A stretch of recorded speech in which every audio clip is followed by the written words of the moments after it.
Well, welcome to another exciting interview with Dungeons and Dragons and Daughters. We are a fifth edition actual play D&D podcast. I am Kurt, Daddy the Dungeon Master, and to my left we have, to my right we have Sam, who plays Lyrup Syrup, our favorite. My brain isn't working. Our favorite princess fairy bard, and across is to my left we have Birdie, who plays Willow Carter, the rogue half elf. Yeah. Oh, and I'm Allison, one half of the founders of the Kids Table D&D. Yay! Welcome to Area of Effect, a podcast by the Kids Table, where we discuss how tabletop RPGs benefit kids and answer your questions about playing TTRPGs with the kids at your own table. All right, so today with us, we have three of the members of Dungeons and Dragons and Daughters. If you don't know, Dungeons and Dragons and Daughters is an actual play podcast that started 7 whopping years ago, and there are 80 episodes running with 2 dads and 3 daughters at the table. We have 1 dad and 2 daughters here with us today due to some illness. This podcast started 7 years ago when the girls were just 8 years old, I believe. And the girls learned to play 5e as they went, I understand. So it's a great podcast for you and your family to learn alongside them, especially if you start from the beginning when they were just learning. My first question, Kurt, you started this podcast in 2017 when, to my knowledge, no one was doing this with kids. I mean, even Critical Role only started in 2015. So you were pretty close off the starting line there. What gave you the inspiration to, first of all, start playing with your young daughters, but also to film it and share it with the world? For very selfish reasons. I just wanted to play more Dungeons and Dragons, honestly. How rude. So the timing was pretty perfect with everything that was happening in Dungeons and Dragons and in the podcasting space at the time, because I'd never done any podcasting before this. But I just discovered 5th editions, so that it was just starting to become like really wildly popular at that time. And I had a regular table that I had played with, a different tabletop RPG game with some friends of mine that had been going on for almost 20 years at that point. And I really wanted to try the new 5th edition. So it was kind of part of my plan to talk them into trying to transition over, but I wasn't really ready to make that argument with them yet, or make that pitch until I've actually tried it out. And so I started trying it out, and I liked what I saw, but I wanted to play it a little bit more. And I'm like, hey, I wonder if 8-year-olds could handle this. And it's one of the things that I love about the kids table is like, because you guys are at what I would consider the very beginning of playing with your kids, even though you've been doing it for a while now, but just we've been doing it for so long, that's why I consider it the beginning. And I love hearing about some of the similarities and some of the things that you've been running into when playing with kids at the table. Like for example, you had mentioned before, or at least I had heard on your show, that you had tried out simplified or modified versions of the game with the really young ones, just to see if it's something that they could grasp. And that was something that I had done with them. They latched onto it right away. What did you call it? Was called the Story Game. Oh yeah. And we have pictures of, I think we were like 7 or I feel like 6. It might have been 7 when we tried that out. Yeah. 6. I thought we were like 6 or 7, and we were sitting around this kitchen table, and Dad, you just were pulling stuff out of your butt. Your I don't know if I could say butt. Pulling stuff out of your butt as you're like, okay, you encounter a ogre. What do you do? And it was us like coming up with our ideas on how we would interact with it, and we immediately loved it, and we just were like, can we play a story game? I want to play a story game. And so I think that's what so that kind of sealed the deal for me. Is like they enjoyed it so much, and they did so well with the concept of it. They just got it, and they did so well with it. That was kind of like the last straw. Was like, you know what, I'm going to try and throw D&D 5th edition at them. I want to try it and see if we can handle the full set of rules. You went from 0 to 60. Right. Okay. Yeah. So and they, you know what, they did fine with it at level 1 because the concepts are basically the same. It was just they just didn't know the rules. Well, and frankly, I was just learning them for the first time as well. So it was like, well, what do I do? Well, roll a d20. The higher the number, the better, and away you go. See, a deal breaker for me, I remember I was so set on the idea of YouTube because, oh my God, Sam and I, we would watch YouTube like crazy. We would do fake vlogs. So I got really excited. I was like, Dad, you better put this on YouTube. That's right. That's how I got them on board. They had no interest in doing a podcast. I want to be famous. As long as it was on That's YouTube. amazing. Yeah, that's the only reason that they wanted to do it. So not it's like, D&D. okay, I'll do a podcast and I'll record the video and throw it on YouTube if that's really what gets you to play with it. To your comments before, there wasn't anything else that was really happening at the time. It's like you had the big players of like Critical Role, you had the Adventure Zone that was out there, but there wasn't anyone that was doing it with kids. But frankly, I wasn't really looking for anything with kids per se. But the one thing that I did think that was missing in the marketplace, I guess, I don't know. It's hard for me not to think about these in business terms because of the work that I do. Is that it just seemed like it was a bunch of adults that would get together and drink and swear and just be idiots for 2.5 hours. Not that there's anything wrong with that, because that's what we do at my adult table. No, I feel like that's what we do, but like for PG, we have like sodas instead, and we say "but" instead of the not good word. Yeah. But my point is that it's not very interesting to listen to after a certain amount of time. It gets rather old. So I wanted to learn D&D. I wanted to play with my girls in D&D, and I wanted to do a podcast that I thought could be made with kids, be entertaining for kids, but not necessarily made for kids, if that makes sense. I felt like that we could do a story and we could do a podcast that would appeal to everyone, but still keep it in the PG realm. Not that that's the most important thing, but it's with my kids, and they just felt like, hey, if we're going to be doing it, we got to keep it PG. Otherwise, I'm a terrible parent. Well, I actually think it's really important because, I mean, I do watch those shows myself that are not PG rated, but for families who have kids and they want to get into this hobby together, you've got to have something to kind of spark the imagination or get them into the idea. And so it needs to be something that's appropriate for even for young kids to listen to kind of get them hooked. Yeah. Well, the thing I find really funny is, so for them, they love the concept of playing an adult or an adventurer that they viewed as an adult. They love the concept of playing someone that's older than they are, and especially when they were 8 years old. It did get a little controversial in the first campaign because for some reason they were obsessed with whiskey. Not me. I was. That one over there. I wanted it. So Sam she's got in her head this is just what adults do.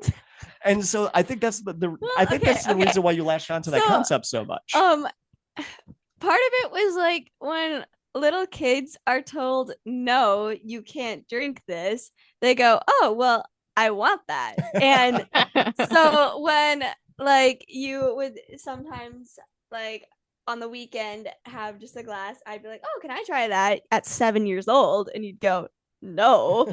I'd go, well, if I can't have it in real life, I want it in this imaginary game where I can be 16, which at the time was very old. Yeah. That's what you thought at 16 you'd be able to drink whiskey? No, I was old and I could do what I want. One of our favorite quotes from our show is one of our players who was 6 at the time wanted to play a character who was 11, who he described as almost a grown-up. So we just love that. We put it on a t-shirt because it was so great. So I have this kind of follow-up question for all of you guys, really, because I've gotten this question a lot from parent DMs. Like, how do you know where to draw the line with kids according to their age when it comes to violence or other PG-13 type of content? And for you, since you've done this over 7 years, the appropriate level has kind of increased and expanded as they've gotten older. So how has this changed? How have you navigated this? Oh boy. So we definitely had some PG-13 moments in the show, and gosh, how did I navigate There's that? a reason we have a whistle. Yeah, there was a couple of swear words that were in there that I had to bleep out. But Accidental. accidental. But as far as the violence and the content, because that was actually one thing. I'm not sure if I told either of you about this, but some reviews that we've gotten from some parents, they're like, we love this show, but we caution some parents because there are some scenes or descriptions of violence that are in the show. Well, and one of those moments, you know what? I was getting into my. Oh no, that didn't even come up yet. It's like that. Oh, this was something really? way before that. Oh, Yeah. what? Okay. Well, You're talking about the Seven Dwarfs. Yeah. An infamous incident, I see. Okay. Yeah. Okay. So I was like 12 or 13, so like 2 years ago, and I was just right. kind of getting into my love of reading, which was fantasy books. And like in fantasy books, they can be a bit more descriptive about violence or in that stuff. So I just was like projecting, not projecting. I'm using the wrong words. But just like I don't know, the things You were influenced by it. I was influenced, sure. And I forgot that it's supposed to be a really PG, kids-friendly podcast, and some people had thoughts. So the DM had to step in and stop it in game, or after the fact, you kind of talked about it. It was a little bit of both. Yeah. I regret that. It wasn't anything that was so terrible that we cut out of the show, but there was a moment in the game where we sort of like busted out laughing uncomfortably. Like, this took a dark turn. Can we just acknowledge this for a moment? It's like, this is not good. We don't condone this for anyone, type of thing. Yeah, and it's based on the Seven Dwarfs, where children watch Snow White. Well, that was just a bizarre coincidence. Yeah. It wasn't based on that. That doesn't help. Okay. Well, I mean, the Grimm's fairy tales can be very creepy and very horror filled, and some kids like that and do well with that and have fun with it and know that is different from reality, right? But other kids, it feels very real to them, and it's not in their safe space at all. Yeah, that was a learning curve for me. Well, I don't do that. So back to your question, how did I navigate that? I'm realizing now that what I use as the barometer is the level of violence or other topics in the movies and television shows that we would let them watch at the time. So that's one of the reasons why I keep coming back to the PG or the PG-13 rating, because that's really what I was using as my barometer. But I do have to say, in retrospect, it's like I was trying to pick the level of the movies and TV shows we let them watch at the time. That does not mean that they were not exposed to other things without us knowing about it. Hey, unless it involved Minecraft battles, you're fine. Okay. Like, we didn't look at any of those. We watched a lot of Minecraft YouTube. Oh yeah, I mean, who didn't? Exactly. All right, so now, like, another question about how long you've been playing this podcast, but more directed toward the daughters. Like, you guys played this game as elementary schoolers, middle schoolers, and now high schoolers. Like, a lot changes about who you are and what you care about during that time, yet you've like stuck it out. Like, what made you keep coming back to this game as your identity and kind of your role in the world was changing through all those important life stages? Well, so I've looked back at a few of our past episodes. I've never finished an episode. It's different because it's like I've lived through it, even though you've edited hours of it. Yeah. But it's almost like it documents us growing up as well. So it's almost, I do love D&D, but a lot of it is also just seeing me grow up, because I see my little 8-year-old self, and I see how I dressed, how I talk, and it's for the first so couple of months, I nice. had to put them in booster seats to reach the microphones. Oh. That's how small they were. So what would you girls say to other kids who want to start doing this, who maybe haven't, whether they're little kids or whether they're your age or somewhere in the middle? I would just say it doesn't have to be this big challenging like thing. It's just do it to have fun and to go after something that seems like something you'd enjoy. It's not this big crazy you have to know all the rules thing. You can learn it step by step.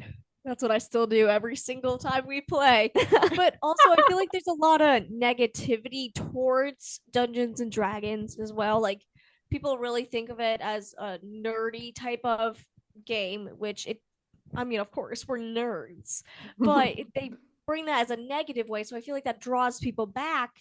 But I just say embrace it because it's so fun. And I would argue it's mainstream now. there's still so much negativity. As far as like nerdoms were concerned, like Nerdoms? Yes.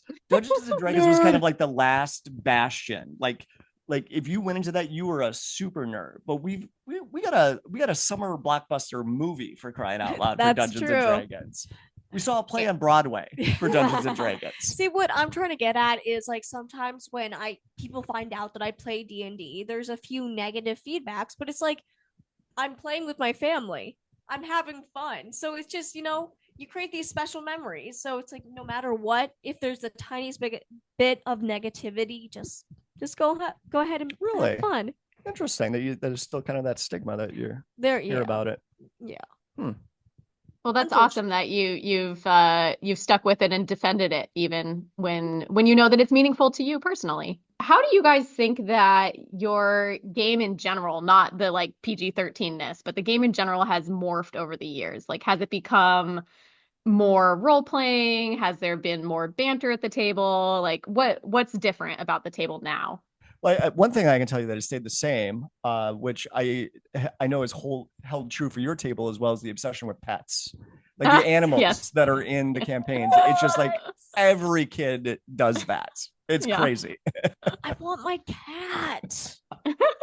Yeah, even Alice, who plays Rosalie, she was 17 at the time we started. She started with a duck familiar, and then she collected a fox, and then she was like trying to collect other pets along the way. And our DM Ryan was just like, no more. It's too much to deal with. Hard for a pet bear, and did I get a pet bear? No. The dice just didn't go your way. You got a talking chicken. I had in a pony that doesn't die. Oh, that's pretty cool. We couldn't stand the idea of our pets dying, so our dad was like, "You know what? They're invincible. They'll never die." We just made a rule that pets don't die in Dungeons and Dragons. I love that, because let me tell you, my first like long running campaign that I ever played personally, it was a play by post, and I didn't know what I was doing, and I was a ranger. I was super squishy. I had this wolf with this whole backstory. We fought a dragon like at level 2 or something. And I send the wolf in to go attack because I have no idea. And of course she gets like one shot killed. And I was like, as an adult woman, was like so shocked I could not speak. And so like upset by it. Luckily the DM saw it and he was like, do you want to go back around and not send the wolf in? And I was like, yes, please. But then I added into the story this like emotional moment when I sent the wolf away, like go home, kind of a moment, because I just knew that it was too dangerous for her. But so I love that you have that the animals never die. That's a great rule, especially with kids.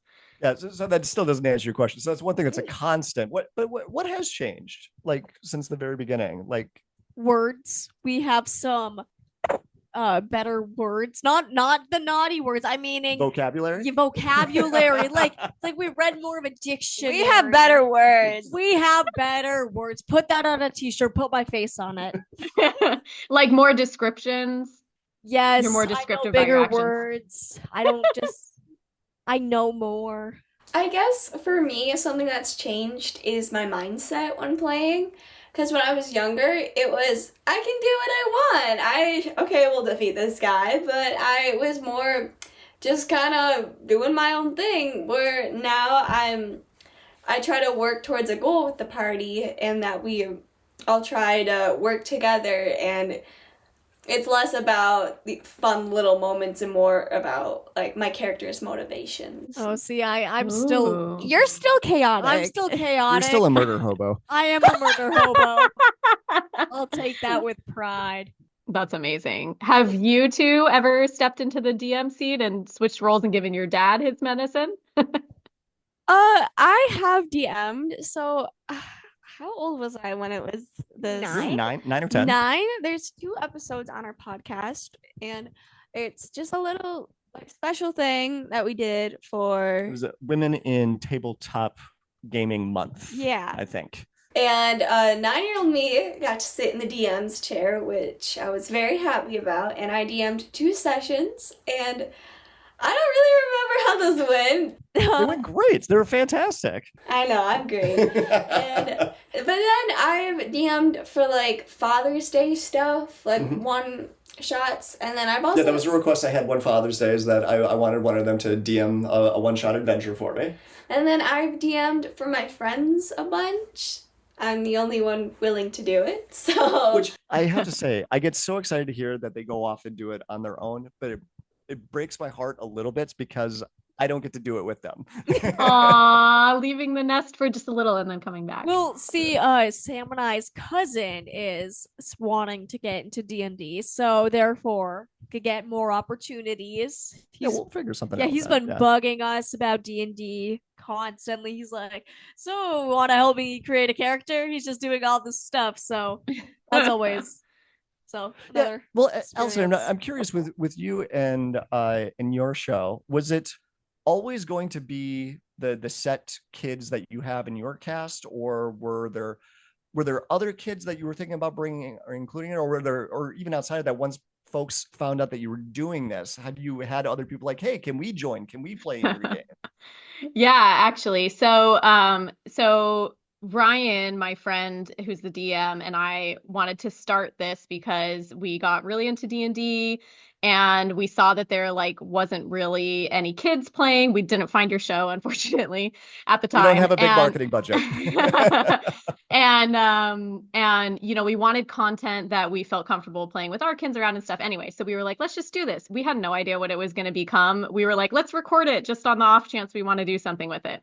So it was Ryan and his son, Beckett, who was 6 at the time. And then our other friend, Raynell, and her daughter, Chloe, who was 6 at the time. And then I was a mentor for teenagers. So one of my students that I was mentoring, Alice, was 17. She came on the show too. So we kind of each, like the 3 adults, like kind of each had a kid. My kids were too young at the time to play. So we played that, but then actually we like sat on that footage for like 2 years. That game is from 2 years ago, even though we just finished kind of pushing it out in episode format. And so now we're starting to film season 2, and it's going to have a lot of the same faces, but it's also going to have some new faces. And in the meantime, my family has moved across the country from California to Florida. So we're no longer there able to play every week. So I'm not going to be able to be in it as like a cast regular for season 2. Oh. So the other piece that we're doing, though, is as like more people we know are finding out we're doing this, yes, they are asking us if they can do it. And more people are interested in it as it's become more mainstream and more like in the media and more positive light. I have so many people like asking me to run games for them. It would just be impossible to do it. But we are starting next week, actually, which by the time this podcast comes out, it might have already come out. But we're starting a series for D&D Adventure Club, which I don't know if you know them, but they're like a subscription-based kid campaign booklet that you can, I said that in a really bad way. They write campaign scenarios that you can subscribe to, and you get a booklet once a month and you can play with kids. And so they're having a lot of people who want to play but have never played or seen it played before, and they're kind of intimidated by it. So they've been asking for playtest videos. So we're doing a playtest with my daughter, who's now 6, and a bunch of her friends between the ages of 6 and 13 around the table. And this is kind of like our East Coast group. So we're thinking of it kind of as like Critical Role and EXU. Like it's kind of just this different storyline, but it's all part of the same like overarching umbrella. Sure. Yeah. And if you got more people to do it, why not? It's but so before I forget, so girls, because we're going to be putting this on our podcast as well, one thing I wanted to call out, one of the things I really like about the format of the kids table is that you all had broken it up into 15-minute chunks. Their episodes are only 15 minutes long. So it makes it really, really easy to digest and keep kids' attention in listening to it. So there's one thing I really liked, and it actually made it really easy to actually just devour all of the content that you had out there if it's only in 15-minute chunks. All right. So I'm wondering, how have you guys seen yourselves, including dad, grow and benefit from playing D&D together? Maybe it might be different answers if you like reflect back on in the beginning and at the end, but like, how has it benefited you? Well, we have just like a lot more inside jokes and like memories we can recall. Like, remember when Deb jumped down and got a natural 20, and like just other stuff like that, where we can all just like share that experience, which makes it just more enjoyable that you have someone to talk to with it, or we all shared a common experience. Yeah, so I've also felt that I've gotten closer with my father because Aw. of D&D. Oh, you're okay. That's so sweet. So you touched on this earlier. It's one of the things that's really been nice about this, and in recording the video of it, well, just the audio alone, just hearing how their voices have changed over the last 7 years is just a trip.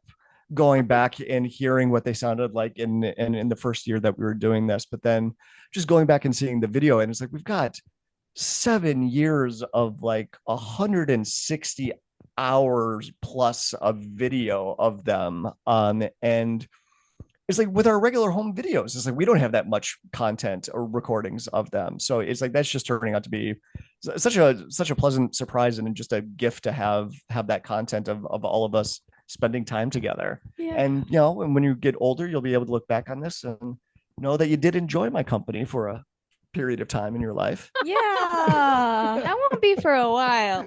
Okay.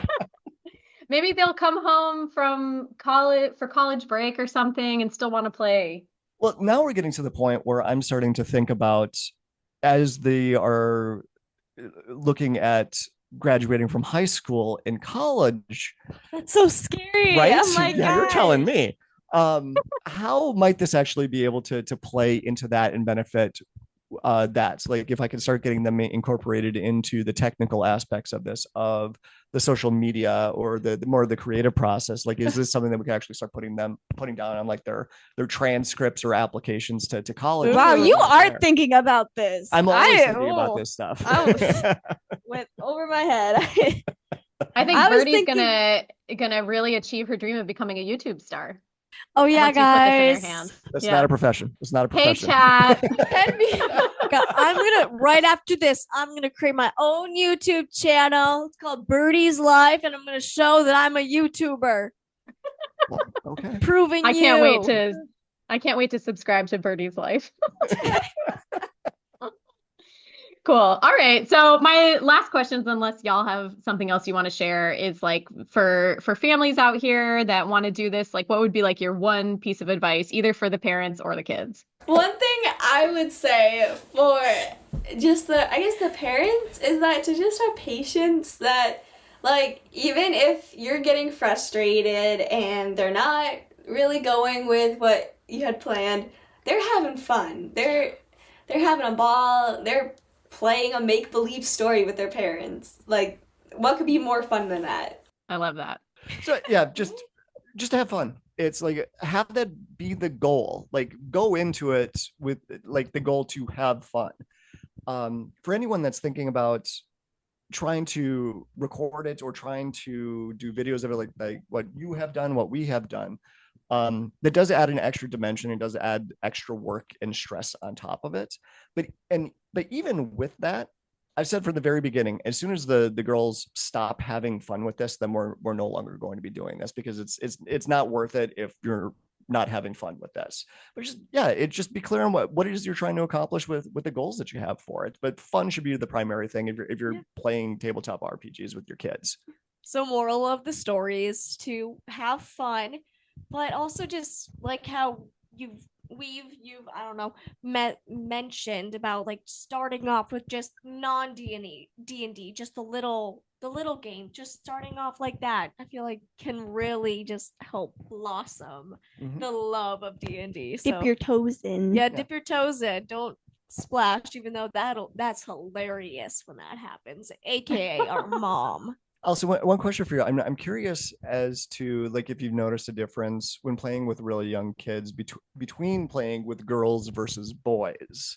when they're at a much younger age. Because I'm biased on that, but I was surprised at how well my girls had latched onto the idea and just got it right. But we've had some younger boy players that have been a little more challenging to to play with. I'm just curious, like, what has your experience been? Are you maybe talking about like the energy level and focus? Yeah, a little bit. Yeah. A little bit. I think, it really depends on the kid. I do think that young boys as a whole are more squirrely, like in general. But I have had some young boys that really can just sit in that chair and focus and like dial in. And then I have my younger daughter, 4 years old, who is worse than the little boys as far as attention span. Sure. She can't pay attention. She's jumping around. She's building stuff with whatever I have on the table. She's under the table, but she's sort of listening. So I think, as a whole, I think the maybe girls are ready younger to have a little bit more focus, but there's definitely the outliers in both genders. Well, where can the Kids Table listeners find Dungeons and Dragons and Daughters? And if there's anything else you want to plug for yourselves. Well, you can. Anyone out there who is remotely interested in Dungeons and Dragons and Daughters can find us on Podbean, can find us on YouTube. I'm double checking. Am I missing things? Spotify. Yeah, we're on Spotify. Apple Podcasts. Apple Podcasts. Stitcher, pretty much everywhere you can find podcasts. We're on there. But YouTube. Yeah. I said that. Oh, never we've mind. got a YouTube channel, but our website, But- DungeonsDragonsDaughters.com. But go to YouTube if you can to make Birdie a YouTube star. Guys, go in the comments. Or go on socials anywhere. Just say that I'm famous, okay? Like, hype me up. So, and our at Daughter Dungeon has been our handle on Twitter, which is now X, Facebook, Instagram. I've been lagging and very terrible at the social media piece of it. Okay, so for all the new fans that you're going to get who are listening right now to Area of Effect, where do you recommend they start? Should they start in the beginning when the girls were 8, or should they start in like the latest season? What would you say? Probably the very beginning is where I would recommend, especially if they are new to Dungeons and Dragons. Or they have really little kids who could like see themselves in the 8-year-olds trying to play. Yeah, because some of the feedback that I've gotten from folks in past reviews, that is the one thing that really stands out for our show is just the amount of content that we have. So there's like, other shows that are available that are out there, but apparently it's like kids, they get fixated on stuff. And when they find something that they really like, they just devour everything that they can find on it. And when they go out to our show and they see that we've got 80 plus episodes at this point, it's just like parents are just thrilled that their kids have so much time to listen to it on. In fact, it's like, it feels like half of our downloads are repeat downloads from kids just listening to the show over and over and over again. That's awesome. So are you going to do a plug for you? Because we're putting this on our feed. I sure am. Thanks for the lead-in. So for the Dungeons and Dragons and Daughters fans, the Kids Table exists to bring more kids to the D&D table. We have got a kid-centered actual play campaign that you can watch on YouTube or listen to on pretty much all the podcast platforms. We also have this podcast series, Area of Effect, where we discuss how TTRPGs benefit kids and bring on wonderful guests such as yourselves. And the third thing we do is we share tips and resources for playing D&D with kids, which is probably best to find on Instagram, but you can also get it on YouTube if you go to our link in our bio. So yeah, you can find us on Instagram, YouTube, or wherever you get your podcasts at The Kids Table D&D. Thanks for listening to Area of Effect. Be a part of the ongoing conversation. Follow us on Instagram at The Kids Table D&D, where you can DM us questions that might appear on a future show. And check out The Kids Table D&D on YouTube to see how we include kids and teens at the table. Brought to you by The Kids Table, because when kids are at the table, everyone wins.